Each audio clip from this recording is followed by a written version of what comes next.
오늘 주시는 하나님의 말씀 로마서 5장 6절에서 10절의 말씀까지 함께 읽도록 합니다. 우리가 아직 연약할 때에 기약대로 그리스도께서 경건하지 않은 자를 위하여 죽으셨도다. 의인을 위하여 죽는 자가 쉽지 않고 선인을 위하여 용감히 죽는 자가 혹 있거니와 우리가 아직 죄인 되었을 때에 그리스도께서 우리를 위하여 죽으심으로 하나님께서 우리에 대한 자기의 사랑을 확정하셨느니라.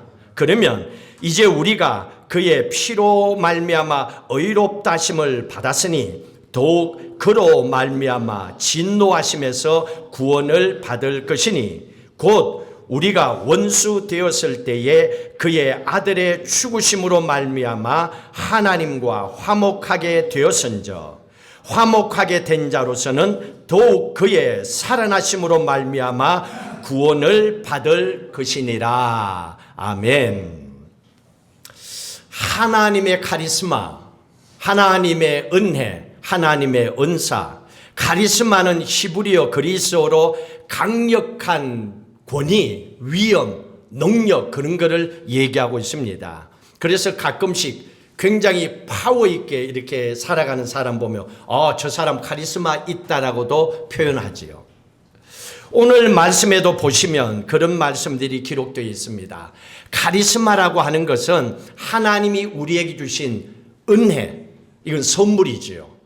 하나님의 은사, 이것도 하나님께서 우리에게 주신 카리스마입니다. 오늘 15절에 한번 볼까요? 15절에 보면 그러나 이 은사는 그 범죄와 같이 아니하니 곧 한 사람의 범죄로 인하여 많은 사람이 죽었은저 더욱 하나님의 은혜와 또한 한 사람 예수 그리스도의 은혜로 말미암은 선물은 많은 사람에게 넘쳤느니라. 이 15절의 말씀에 보시면 은사, 은혜, 선물 기록되어 있습니다. 여기에서 원래 은혜라고 하는 말은 카리스라고 하는 단어를 씁니다. 그러나 은사는 카리스마인데 실제로는 같이 여러분들이 보셔도 전혀 문제가 안 됩니다. 이 복수가 은사들, 은혜들을 이렇게 표현할 때는 카리스마타라고 표현합니다. 그러니 카리스나, 카리스마나, 카리스마타나 같은 하나님의 주시는 은혜, 하나님 주신 은사, 이거는 절대적으로 하나님의 소유입니다.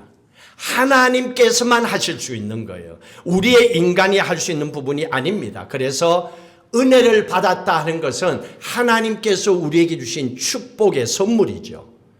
이거는 우리가 무엇 때문에 받는 게 아닙니다. 하나님께서 우리에게 주신 은혜고 은사이기 때문에 이거는 절대적인 것이고 영원한 것이고 이거는 신성불가침, 다시 말하면 인간들이 침범할 수 없는 하나님의 능력 속에 속한 부분입니다. 자, 그걸 우리가 한번 보셔야 되는데 하나님의 카리스마가 구체적으로 우리에게 어떻게 나타나는지를 한번 생각해 보셔야 됩니다. 하나님의 은혜, 하나님의 은사, 하나님이 주신 카리스마를 알기 위해서는 언제 내가 구원을 받았는가? 어떻게 살고 있을 때에 내가 구원을 받았는가? 처음 구원 받았을 때의 그 상황을 한번 생각해 보십시오. 여러분, 우리가 언제 구원을 받았습니까? 어떤 모습으로 살아갈 때에 예수 그리스도께서 우리를 위하여 죽으시고 하나님의 사랑, 내가 너를 사랑한다는 것을 우리에게 확인시켜 주셨습니까? 우리가 예수 믿기 전이었기 때문에 우리가 예수를 잘 믿고 회개하고 금식하고 살 때는 아니었습니다. 그냥 내 마음대로 살 때였어요. 내 생각대로 살 때였습니다. 우리가 착하게 살 때에 구원을 받았다? 그것도 아니에요. 예수 믿기 전이었기 때문에 그게 뭐 중요해요. 내가 살고 싶은 대로 살았지요. 그러니 내가 예수를 잘 믿고 회개하고 믿음 좋을 때에 착하게 살 때에 구원을 받았다? No. 이거는 아니었습니다. 오늘 말씀해 보십시오. 6절에 언제 우리가 구원을 받았습니까? 우리가 아직 연약할 때에 그랬습니다. 연약할 때에. 또 6절에 경건하지 않을 때에 우리가 그때 구원을 받았어요. 그리고 또 8절에 우리가 아직 죄인 되었을 때에, 아직 죄인 가운데 있을 때에 구원을 받았습니다. 그렇다면 우리가 하나님과의 관계가 원수의 관계로 있을 때였습니다. 하나님의 자녀가 되지 못하는 가운데 있을 때였습니다. 그때에 하나님께서 우리를 위해서 독생자 예수 그리스도를 십자가에 죽게 하심으로 우리로 하여금 구원받게 하셨습니다. 그러면 여기서 구원을 받았다 하는 거, 예수 믿고 구원을 받았다는 이 말씀을 잘 살펴보셔야 됩니다. 이건 우리가 자격이 갖추어졌을 때가 아닙니다. 내가 자격도 없는 데에 하나님께서 일방적으로 내가 너를 자녀로 삼고 너에게 구원을 베풀어 주신다 하고 선물로 주신 것이 구원입니다. 그러니 이것은 굉장한 거죠. 이거는 하나님의 카리스마입니다. 하나님의 권세요, 권위요, 하나님만이 하실 수가 있는 겁니다. 인간들이 할 수 없는 겁니다. 구원은 전적으로 하나님의 은혜요, 선물입니다. 이것이 하나님의 카리스마입니다. 오늘 여러분들이 기억하셔야 되는 게 그겁니다. 내가 구원을 받았다는 것은 하나님의 카리스마라는 거. 하나님의 은혜요, 축복이라는 거. 우리가 의롭게 살았기 때문에, 노력하고 선한 일을 행했기 때문에 그건 전혀 단 점 하나도 여기에 포함되어 있지 않습니다. 전적으로 하나님의 카리스마, 신비로움, 우리 인간들이 감히 들어갈 수 없는 하나님만의 자리입니다. 자, 그렇다면 하나님께서 우리에게 구원을 베푸시기 위해서 하나님께서 우리에게 어떻게 하셨는가? 오늘 성경 말씀 보면요, 계속 말씀에 이게 나옵니다. 6절에도 우리를 위하여 죽으셨도다. 또 8절에도 죄인 되었을 때 죽으심으로 하나님께서, 10절에도 예수 그리스도께서 죽으심으로 말미암아, 계속 죽음에 대한 메시지를 던져주고 있습니다. 예수 그리스도께서 우리를 위하여 죽으셨다는 얘기죠. 예수 그리스도께서 우리를 위하여 죽으셨는데 우리는 어떻게 구원을 받았습니까? 우리가 예수 그리스도는 십자가에 죽으셨지만은 우리는 구원을 거저 받았어요. 하나님이 주시는 선물로 받았습니다. 하나님께서는 어때요? 값비싼 대가를 지불하셨습니다. 그게 예수 그리스도의 생명이었습니다. 그러니 우리가 구원을 받았다는 것은 하나님의 은혜지요. 우리가 이 구원을 받기 위해서 우리가 한 것이 전혀 없는 겁니다. 구원이라고 하는 것은 하나님의 독생자 예수 그리스도를 투자하신 겁니다. 우리를 살리기 위해서 생명을 투자하신 겁니다. 자, 그렇다면 우리가 예수를 믿고 살다가 못난 짓을 할 때도 있어요. 하나님의 영광을 가릴 때도 있습니다. 말씀대로 살지 못할 때도 있습니다. 자, 그럴 때에 하나님께서 우리를 자녀 삼으시고 하나님께서 은혜로 우리를 구원받은 백성으로 택하여 축복해 주셨는데, 우리가 못난 짓을 한다고 하나님께서 우리에게 주신 구원을 다시 회수해 가실까요? 다시 가져가실까요? 이게 중요합니다. 교회 다니는 사람들이 이게 문제입니다. 여기에서 헷갈리기 때문에 이단에 빠지게 되고, 여기에 대한 확신이 없기 때문에 내가 천국 갈까? 이렇게 생각하는 겁니다. 분명한 것은 구원을 받았다는 것은 하나님의 카리스마, 하나님의 은혜, 하나님의 절대적인 권위 속에서 하나님이 주신 영원한 것입니다.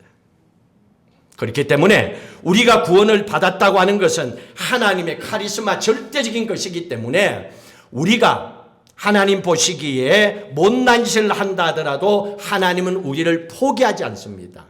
한 번 하나님께서 택하신 자녀는 절대로 포기하지 않습니다. 왜? 독생자 예수 그리스도의 생명을, 가장 값진 생명을 투자해서 우리를 구원받은 백성으로 불러주셨기 때문입니다. 구원이라고 하는 것은 하나님의 은혜요, 하나님의 주신 특별한 은사입니다. 처음부터 무조건적이고 일방적인 겁니다. 여기는 우리가 개입된 게 아니에요. 근데 교회 다니는 사람들이 당신 구원받았습니까? 그러면 어떤 생각합니까? 여러분들에게 누군가 물어요. 구원받으셨어요? 예수 믿고 구원받으셨어요? 제가 한번 물어볼게요. 예수 믿고 구원받았으면 아멘. 이거는 그냥 거침없이 고백해야 돼요. 생각할 필요가 없어요. 근데 이 질문을 했을 때 구원받아서 내가 구원받을 만한 자격이 있나? 내가 뭘 했나? 이때부터 문제가 생기는 거야. 여러분, 그거는 그 다음 단계입니다. 이거는 믿음의 단계예요. 구원은 그게 아니에요. 이거는 일방적으로 하나님께서 우리에게 축복입니다. 그래서 나에게 그 어떤 상황 속에서도 하나님은 나에게 바라는 게 없었습니다. 구원은 그냥 하나님께서 우리에게 주시는 선물이었습니다. 그 무엇도 그렇기 때문에 하나님의 사랑에서 우리를 끊을 수가 없다고 그랬습니다. 이거는 하나님의 축복입니다. 자, 로마서 8장 1절의 말씀에 보십시오. 이걸 여러분들이 잘 보셔야 됩니다. 로마서 8장 1절 같이 읽습니다. 그러므로 이제 그리스도 안에 있는 자에게는 뭐가 없다고요? 결코 정죄함이 없나니라 그랬습니다. 누구? 하나님께서 우리에게 주신 말씀이에요. 예수 그리스도 안에 있는 자, 구원받은 하나님의 자녀들은 결코 정죄함이 없다라고 그랬습니다.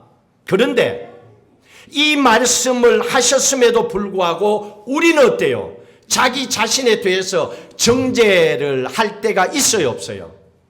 있지요. 네가 그래가지고는 네가 그래가서 뭐 기도를 해? 야, 오늘 네가 대표 기도를 해? 뭐 네가 그래 예수를 믿어? 네가 뭘 해? 이렇게 내가 나를 정죄할 때가 있습니다. 내 삶의 모습을 보고. 근데 이거하고는 전혀 다른 단계입니다. 그러다 보니까 자기를 정죄하고 괴로워하는 사람이 있습니다. 왜냐고요? 구원과 믿음과의 관계를 분명하게 하지 않기 때문에 그런 거예요. 그냥 교회 다니는 걸로 끝난다고 생각하는 거예요. 여러분, 보험을 들었죠. 보험을 들어갖고 사고가 생겨서 보상을 받으려고 합니다. 자, 그러면 보상을 받는다는 걸 우리가 생각할 때는 100% 보상을 줄 줄 알고 아니면 한 80% 줄 줄 알고 보험을 들었어요. 그리고 약관은 너무 많이 뒤에 두꺼워. 너무. 그래서 그냥 다 본 걸로 사인하고 계약하고 우리 해버려요. 근데 나중에 돈 받을 때 보니까 30% 40%밖에 안 줘. 그러니까 야, 말이 되냐, 나는 돈을 이렇게 됐는지 라고 하면 그 사람은 이제 약관을 들고 나오는 거야. 그 약관에 줄을 꺼갖고 여기 이래서 이 보험 계약한 거는 30%밖에 못 받아요 이러는 거야. 그러면 어떻게? 30%밖에 못 받지? 어디서 문제가 생겼어요? 상세하게 안 받기 때문에. 받다 치고 사인했기 때문에 그런 거예요. 지금 미국에 뭐 한국 괌은 괜찮은데 미국을 왔다 갔다 하는 영주권자들이 지금 신경이 예민해졌습니다.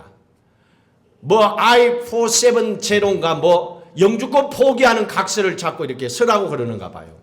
그것도 어떤 사람들에게, 영주권 받은 지 얼마 안 되는 사람들에게.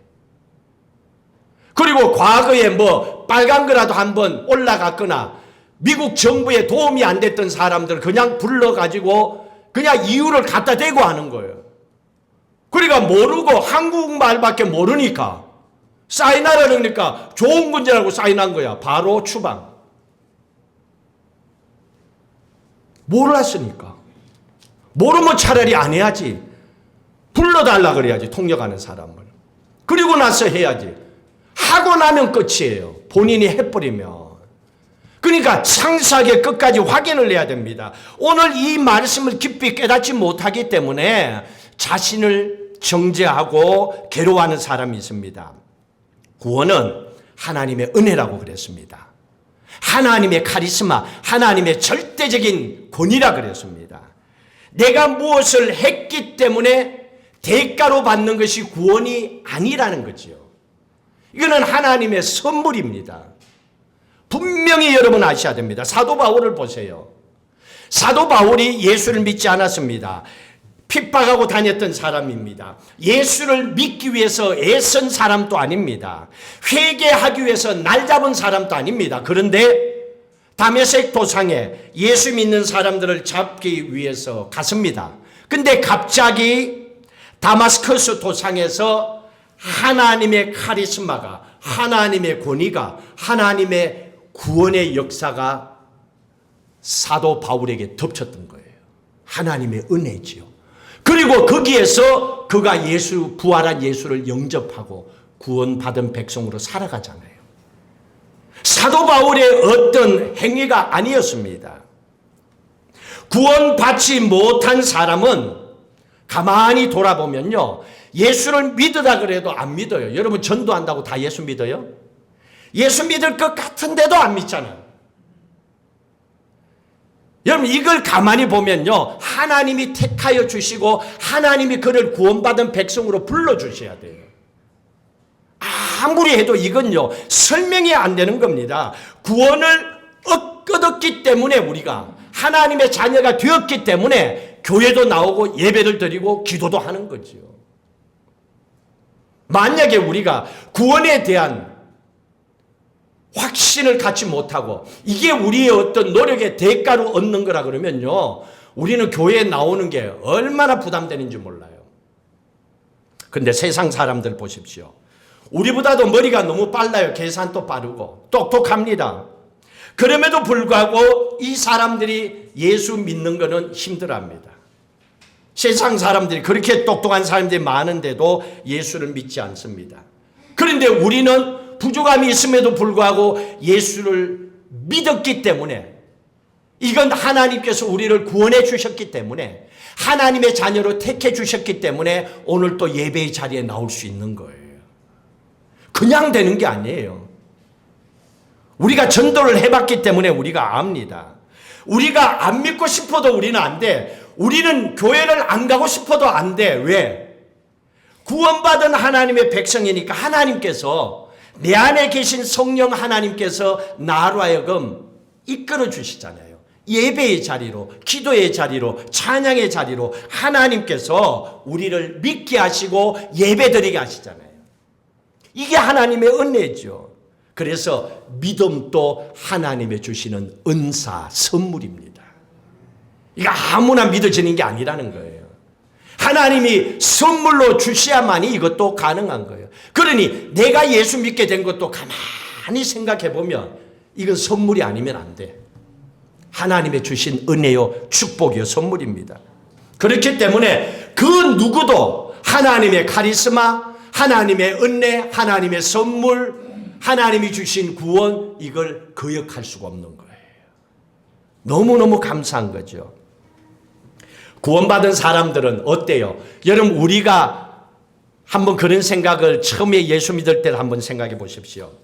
내 생각과는 상관없이 나는 절대로 나는 교회 안 다녀, 나는 예배 안 드려, 이랬던 나였는데도 불구하고 그 어느 순간에 예수를 믿게 된 그 나의 삶의 모습을 가만히 돌아보면, 예수를 믿고 구원을 받았다는 것은 내 의지, 생각이 아니라 무언가가 보이지 않는 하나님의 절대적인 붙잡으심, 은혜, 선물이구나 하는 것을 알게 됩니다.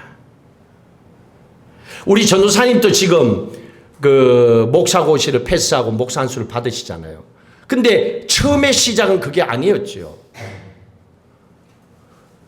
저하고 처음 얘기했을 때도 신학에 대한 공부에 대한 열정은 있었어요. 근데 마음의 결단을 내리지를 못했어요. 한 5년을 그렇게 하셨대요. 그리고 함께 대화를 나누고 결단하고 공부를 했어요. 근데 공부할 때도 말 그대로 시작할 때는 신학 공부를 했어요. 워낙 공부하는 걸 좋아하는 스타일이야. 또 저런 사람은 많지 않아요. 공부하는 걸 좋아하는 스타일이야. 근데 공부를 하고 나서 졸업하기 전에 선교를 몇 차례 같이 갔어요. 축에. 그 선교팀들 한국에 오고 저하고도 가고 이렇게 갔는데, 거기 가서 보고 느낀 게 이 목사가 되었을 때의 사역과 그렇지 않았을 때의 다른 점을 찾으신 거예요. 그리고 나서 더 하나님을 위해서 일하고 싶은 마음에 열정이 생긴 거예요. 이 내가 한 게 아니에요. 내 인생에 그런 계획이 없었어요. 그래서 부모님께서는 그러죠. 목사로 살아가는 것에 대해서 결단하는 것에 대해서는 어떻게 하지를 못하잖아요. 그러니까 축하한다, 열심히 해라, 이렇게 말씀하시지. 그런데 한 가지를 붙이죠. 대학 교수는 계속해라. 왜냐하면 부모님들이 교편을 가지셨고 또 아직까지 젊음 가운데 있기 때문에 그 일을 할 수 있는 만큼은 하면 좋겠다. 근데 부모님의 마음이 많이 열리신 거죠. 그렇게 하신 것도 우리가 할 수가 없어요. 전도사님이 설명한다고 그게 되겠어요? 그런 걸 보면 하나님의 은혜라고 하는 것이 참 놀라운 거예요. 우리가 설명할 수 없는 하나님의 절대적인 권위 속에 속해 있는 겁니다. 자, 그러면 여기서 한 가지 더 질문을 해야 됩니다. 구원받은 하나님의 자녀들, 그러면 구원을 받았으면 우리가 어떤 부족함이 있어도 하나님은 그 구원을 빼앗아가지 않는다 그랬습니다. 그러면 여기에 함정이 있습니다. 어떤 사람들은 그러면 내가 예수를 믿었다, 구원을 받았다, 그러면 내가 죄를 지었을 때 어떻게 하냐는 거예요. 그럼 죄를 지어도 괜찮냐? 이 문제가 생깁니다. 구원파는 그래요. 한 번 구원받았기 때문에 그 이후에 네가 무슨 죄를 범해도 괜찮다라고 합니다. 근데 성경은 그게 아닙니다. 죄가 더 이상 내 인생을 망가뜨릴 수가 없습니다. 이게 원래는 구원받은 하나님의 백성들의 삶이다. 그런데도 불구하고 우리가 죄의 문제에 넘어질 때가 있습니다.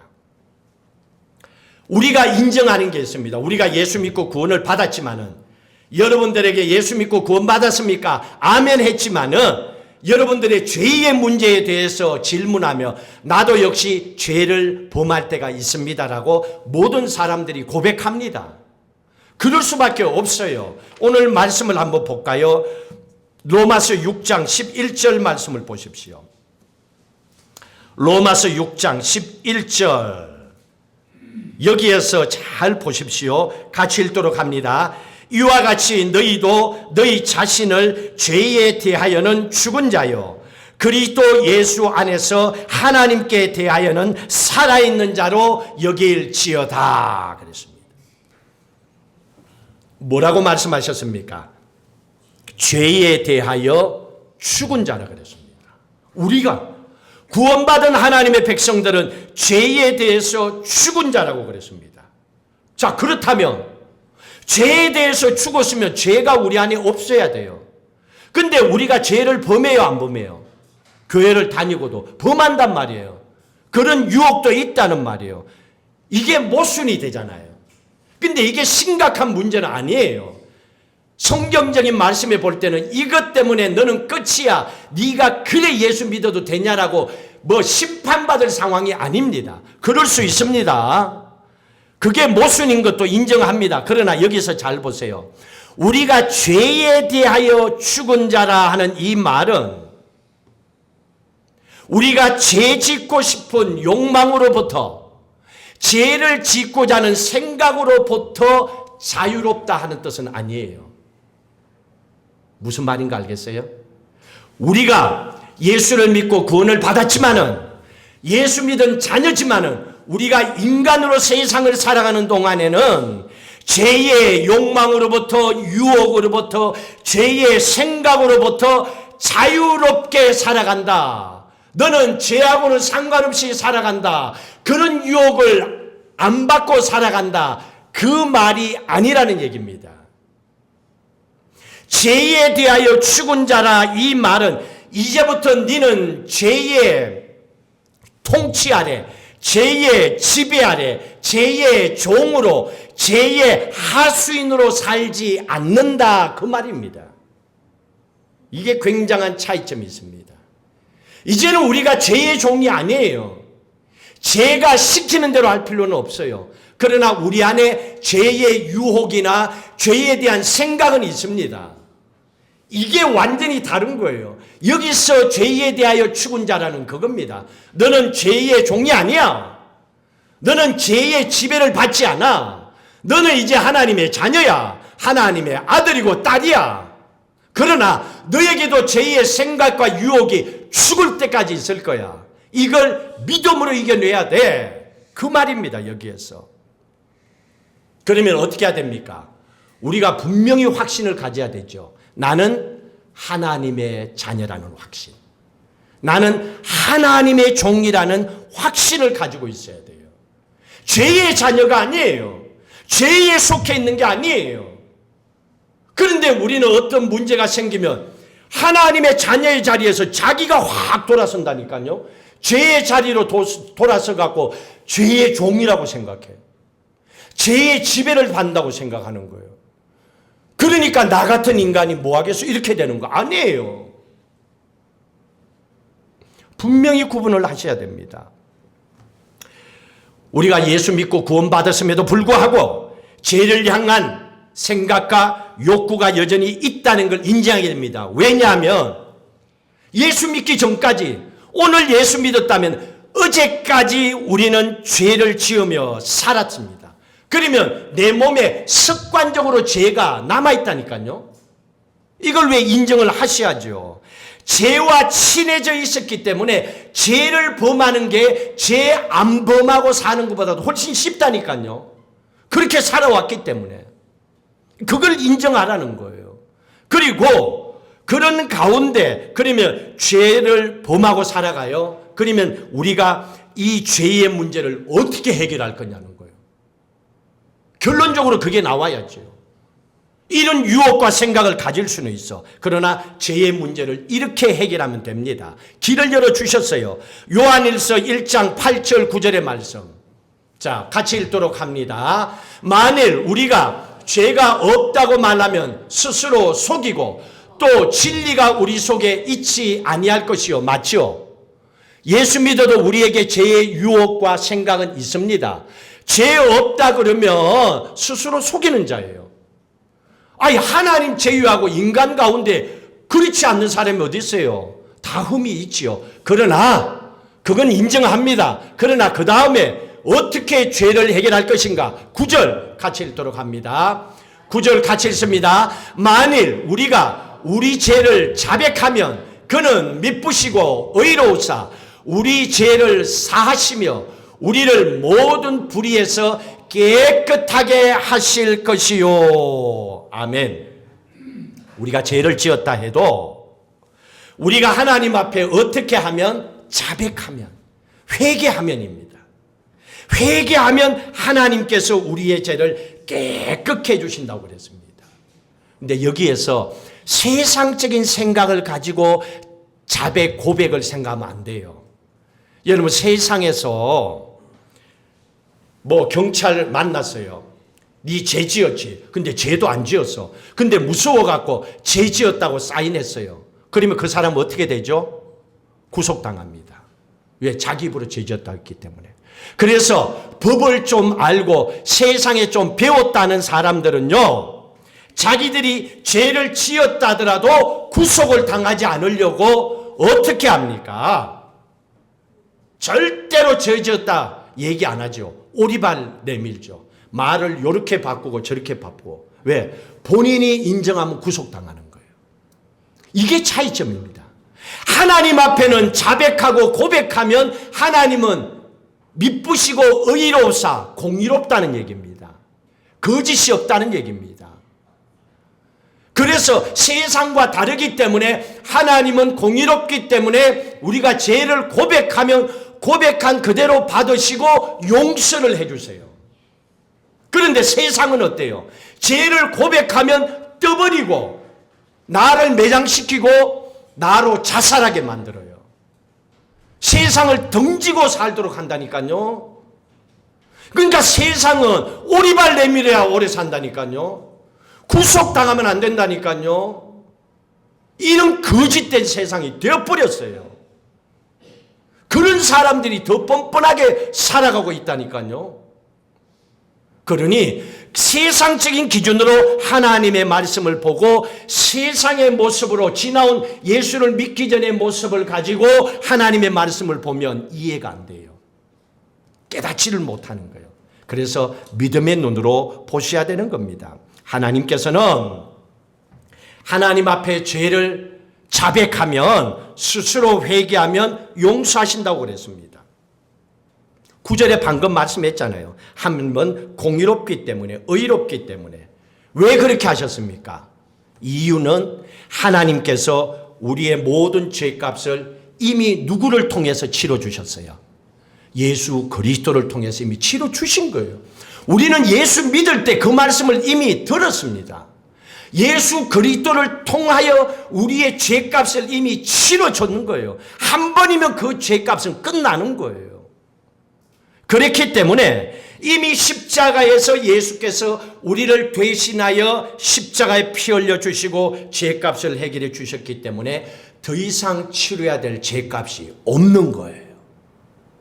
그래서 우리가 부족하고 죄의 유혹과 생각에 넘어진다 하더라도 그걸 인정하라는 거예요. 하나님 앞에. 그리고 하나님 앞에 자백하고 회개하라는 거예요. 뻔뻔하게 살지 말고 세상 사람들처럼 오리말 내밀지 말고 없는 것처럼 자꾸 거짓말하지 말고 하나님 앞에는 있는 그대로의 내가 잘못한 죄에 대해서는 고백하는 거예요. 그러면 하나님의 카리스마로 베풀어 주신 구원과 은혜와 축복의 선물을 통하여 하나님은 우리를 용서해 주시는 거예요. 이게 은혜지요. 그러니까 우리가 예수 믿고 사는 것이 얼마나 감사한지 몰라요. 하나님의 자녀가 됐다는 거, 천국 백성이 됐다는 거, 이거는 절대적인 하나님의 카리스마입니다. 이거는 뭐 사람이 바꿔놓을 수 있는 게 아니에요. 이거는 하나님의 선포하신 메시지입니다. 이거는 영원하고 절대적인 겁니다. 이걸 우리가 분명히 하셔야 됩니다. 그리고 하나님께서 여호수아에게도 뭐라 말씀하셨습니까? 두려워하지 마라. 내가 너와 함께한다.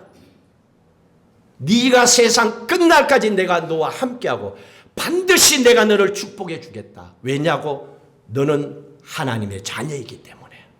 구원받은 하나님의 자녀이기 때문에. 구원받은 하나님의 자녀는 영원토록 변함없기 때문에. 천국의 백성으로 택함받은 하나님의 자녀들은 하나님이 함께 하시기 때문에 하나님께서 끝까지 지키시고 축복하신다고 약속하셨습니다. 구원받은 하나님의 백성에 대한 구원의 확신을 가지시고 하나님께서 나를 향하신 약속된 축복을 믿음으로 선포하시고 부족함이 있다면 주님 앞에 예수 그리스도 이름의 능력을 의지하고 기도하시고 회개하시고 여러분의 남은 인생 약속하신 하나님 주시는 믿음의 축복 가지고 날마다 승리하며 살아가시기를 주의 이름으로 축복합니다. 오늘 주신 이 말씀을 기억하시고 여러분 함께 기도하십니다. 기도하실 때에 하나님은 우리에게 축복을 약속하셨습니다. 하나님의 자녀이기 때문에 이 약속의 말씀을 여러분 의지하고 기도하십시오. 그리고 오늘은 특별히 여러분 한 선교사님의 가정을 위해서 기도해 주십시오. 여러분 뉴스에도 보셨지만은 저희들 교단의 목사님입니다. 그분들이 선교하신 것은 아프리카 마다가스카르인데 은퇴하시고 사위가 선교사로 있는 곳에 장인 목사님이 은퇴하시고 가셨어요. 거기에서 침도 놓고 이렇게 하는데 거기에서 강도들이 7명인가 들어와서 뭐 이렇게 해서 돌아가셨어요. 한국 돈 뭐 한 70만 원 이상 있는 거 훔쳐가고 돈 때문에 그런 거죠. 근데 병원에 갔지만은 살아나지는 못하셨습니다. 그래서 그 사위하고 장인어른이 돌아가시고 며느리밖에 거기에서 복음을 전하고 있습니다. 장례를 그 지역에서 한인의 중심으로 드리고 있고 교단적으로도 함께 기도하고 있고 예배하고 있습니다. 여러분 우리가 생각하는 그냥 눈앞에 보이는 그런 단순한 선교가 아닙니다. 선교를 하다 보면 이러한 어려움도 있습니다. 위에서 함께 여러분 기도해 주시길 바랍니다. 하나님 아버지 구원받은 하나님의 자녀가 되었다는 거 하나님의 절대적인 권위 카리스마요 은혜요 선물임을 믿습니다. 우리가 죄의 유혹에 빠져서 넘어질 때에 그것 때문에 구원이 흔들리거나 구원을 받았을까 안 받았을까 의심할 필요가 없습니다. 하나님의 절대적인 축복의 권위로 주신 구원은 영원히 변함없습니다. 믿음으로 확신하고 살아가게 하시고 우리가 죄의 유혹에 넘어질 때마다 길을 열어주셨사오니 예수 그리스도의 이름으로 고백하고 회개하고 죄 용서함을 받게 하시고 다시 일어나 믿음의 길을 걸어가는 하나님의 딸 하나님의 아들들 삼아 주시옵소서.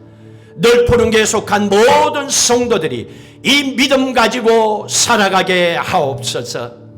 선교의 현장에서 하나님 슬픔을 당한 선교사님의 가정이 있습니다. 주님 품에 안긴 그 영혼들을 주께서 받아주시고 평생을 주의 말씀에 생명을 걸고 살아온 종들입니다. 하나님 특별히 선교 현장의 사모님과 자녀들을 위로하여 주시고 남은 인생 주를 위하여 살아가며 힘들지 않도록 주님 동행해 주시옵소서. 우리가 알지 못하는 어렵고 힘든 선교 현장에서 복음의 사역을 감당하는 귀한 종들을 위하여 기도하고 함께 헌신하게 하시고 우리 또한 이 땅에 있는 선교의 사명을 감당하는 하나님의 딸 아들임을 잊지 않고 살아가게 하여 주시옵소서.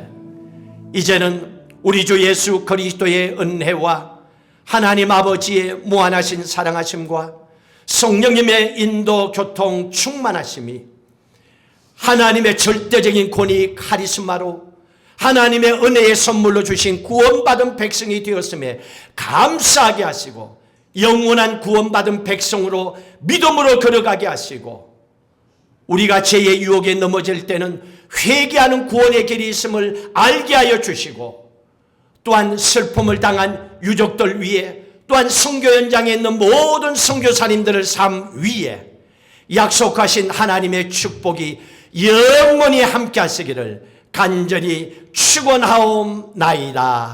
아멘.